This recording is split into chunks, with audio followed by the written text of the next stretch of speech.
بسم اللہ الرحمن الرحیم۔ روزانہ یہ ایک تسبیح پڑھو۔ یہ تسبیح قبر کی سختی کو روکتی ہے، جہنم سے بچاتی ہے، ماں باپ کی بخشش ہوتی ہے، اولاد پر کوئی مصیبت نہیں آتی، قضا نمازیں معاف ہو جاتی ہیں اور اللہ کو راضی کرتی ہے۔ وہ تسبیح یہ ہے۔ محترم ناظرین، ایک ایسی تسبیح جو قبر کی ہولناکیوں کو روک دیتی ہے۔ یہ تسبیح جہنم کی آگ سے بچا لیتی ہے۔ یہ وہ عمل ہے جو اللہ کو اتنا محبوب ہے کہ جس کے نصیب میں آ جائے اس کا رب اس سے راضی ہو جاتا ہے۔ یہ تسبیح وہ عمل ہے کہ اگر ماں باپ دنیا سے جا چکے ہوں تو ان کی قبروں میں روشنی اور مغفرت کا سبب بن جاتی ہے۔ اگر اولاد کسی مصیبت کے دہانے پر ہو، اس تسبیح کی برکت سے وہ مصیبت دور ہو جاتی ہے۔ اگر کوئی شخص زندگی میں گناہوں سے تھک چکا ہو تو یہی تسبیح اس کا سہارا بن جاتی ہے۔ یہ تسبیح وہ عمل ہے جو مرنے کے بعد قبر میں انسان کا محافظ بن جاتی ہے۔ جب فرشتے سوالات کرتے ہیں تو یہ تسبیح آسانی پیدا کرتی ہے۔ جب انسان پل صراط چلنے لگتا ہے تو یہی تسبیح ان کے قدموں کو بجلی کی طرح تیز کر دیتی ہے تاکہ وہ لمحوں میں گزر جائے، اور جب جہنم سامنے آتی ہے تو یہی تسبیح دیوار بن جاتی ہے، یہاں تک کہ جنت کے فرشتے بھی اس کے لیے دروازے کھول دیتے ہیں۔ محترم عزیز و اکرام، یہ تسبیح عام نہیں ہے۔ یہ ان لوگوں کے لیے جو سچے دل سے رب کی طرف پلٹنا چاہتے ہیں، جو اپنے اعمال کو بخشوانا چاہتے ہیں، اور جو یہ چاہتے ہیں کہ مرنے کے بعد ان کے ساتھ کوئی ایسی سخت چیز اور سخت مرحلہ ان کے ساتھ نہ ہو۔ اور وہ تسبیح کیا ہے، وہ عمل کون سا ہے، یہ جاننے کے لیے ویڈیو کو آخر تک دیکھیے گا، کیونکہ آج ہم آپ کے لیے وہ عمل لے کے آئے ہیں جو آپ کو آخرت کی ساری مصیبتوں سے بچائے گا اور دنیا میں آپ کے رزق اور دولت کے دروازے کھول دے گا انشاءاللہ۔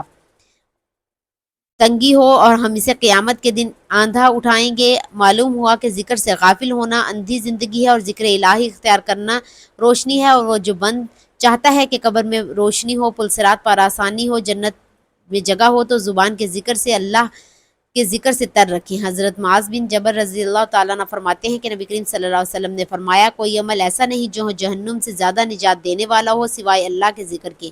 اور حضرت ابوذر رضی اللہ تعالیٰ عنہ نے فرمایا کہ ذکر الہی مومن کے لیے قلعہ ہے جو شیطان اور گناہوں سے بچاتا ہے۔ میرے ناظرین، کیا ہم نہیں چاہتے کہ ہماری زندگی میں بھی سکون ہو، ہمارے بچے بھی نیک ہوں، ہمارے والدین کی مغفرت ہو اور ہماری قبریں باغ بنیں؟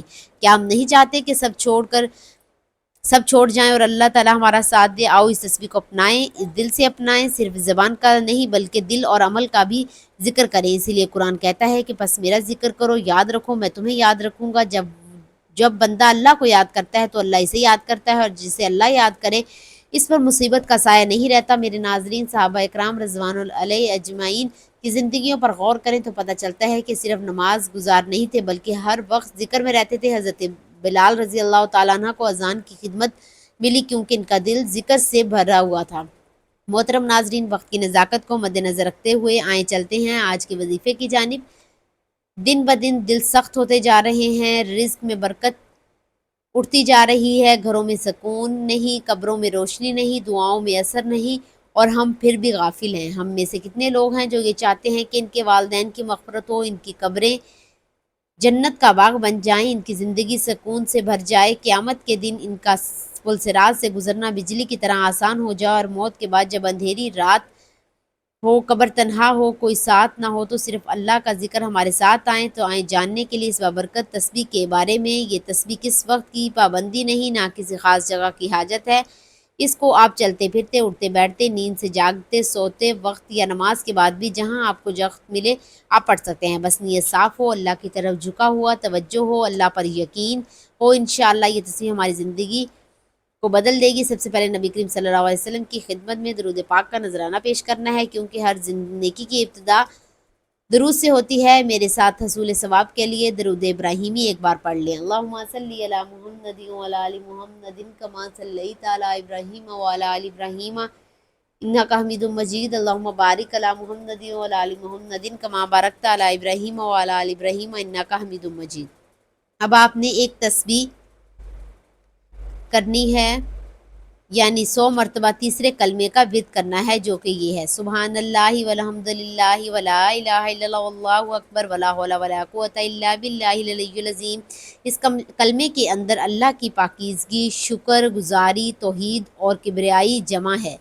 اس کا ترجمہ ہے: اللہ پاک ہے، تمام تعریفیں اللہ ہی کے لیے ہیں، اللہ کے سوا کوئی معبود نہیں اور اللہ سب سے بڑا ہے۔ یہ کلمات جنت کے خزانے ہیں۔ نبی کریم صلی اللہ علیہ وآلہ وسلم نے فرمایا، یہ کلمات میرے لیے دنیا و معافیہ سے بہتر ہیں۔ یہ وہ کلمات ہیں جن کے ذریعے قبر کے اندھیرے روشنی میں بدل جاتے ہیں، اور وہ یہ ذکر ہے اس قیامت کے دن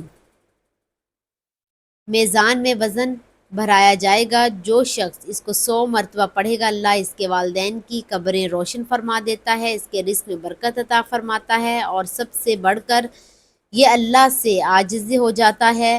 اب دوسرا یہ کرنا ہے کہ آپ نے اللہ کے صفاتی ناموں میں سے ایک ایسا نام 100 مرتبہ پڑھیں جو مغفرت کا سبب بنے۔ اللہ کا صفاتی نام یا غفار یعنی بہت زیادہ معاف کرنے والا، یا غفار یا غفار، اس نام کا ورد 100 مرتبہ کریں۔ اس نام کی فضیلت یہ ہے کہ قرآن مجید میں اللہ تعالیٰ فرماتے ہیں، اور بے شک میں بہت بخشنے والا ہوں، اور اس کے لیے جو توبہ کرے اور ایمان لائے اور نیک عمل کرے پھر ہدایت پر قائم رہے۔ اس نام کے پڑھنے سے دل کے گناہ دھلتے ہیں، اللہ کی مغفرت کے دروازے کھلتے ہیں۔ نبی کریم صلی اللہ علیہ وسلم نے فرمایا، جو بندہ سچے دل سے یا غفار کہتا ہے، اللہ اس کے 70 بڑے گناہ معاف کر دیتا ہے۔ حضرت حسن بصری رحمۃ اللہ علیہ فرماتے ہیں کہ جو شخص رات کو سوتے وقت یا غفار کہتا ہے، اللہ اس کو ایسی نیند عطا فرماتا ہے جو فرشتوں کے حصار میں ہوتی ہے، اور صبح اس کے گناہوں کو دھو دیا جاتا ہے۔ اب آخر میں دوبارہ ایک مرتبہ درود ابراہیمی پڑھیں اور اللہ کا شکر ادا کریں کہ اس نے آپ کو توفیق دی کہ آپ نے اس عظیم تسبیح کا اہتمام کیا۔ یاد رکھیں کہ یہ ذکر صرف الفاظ نہیں بلکہ روح کی غذا ہیں، جو روح کو زندہ کرتا ہے، دل کو بیدار کرتا ہے، اور قبر کو جنت بناتا ہے۔ میرے ناظرین، اگر آپ اس تسبیح کی فضیلت سے متاثر کیا ہے، اگر آپ چاہتے ہیں کہ آپ کے والدین کی مغفرت ہو، قبر کی روشن ہو، آپ قیامت کے دن گناہوں کی ہولناکیوں سے محفوظ رہیں، پل سے راہ سے بجلی کی طرح گزریں، اور اللہ رب العزت کا قرب حاصل کریں، تو اس تسبیح کو اپنا معمول بنائیں، خود بھی پڑھیں، اور زیادہ سے زیادہ لوگوں تک اس ویڈیو کو شیئر کریں تاکہ وہ بھی روحانی خزانے سے فیض یاب ہو سکیں، اور آپ کو بھی یہ صدقہ جاریہ کا ثواب ملتا رہے گا، کیونکہ علم اور ذکر پھیلانا دین کا کام ہے، اور اس کا اجر بھی بہت عظیم ہے۔ محترم ناظرین، آخر میں اللہ رب العزت سے دعا ہے کہ اے رب، ہمیں اپنے بندوں میں شامل فرما لے جو دن رات تیرا ذکر کرتے ہیں۔ اے اللہ، ہمارے دلوں کو ہدایت دے۔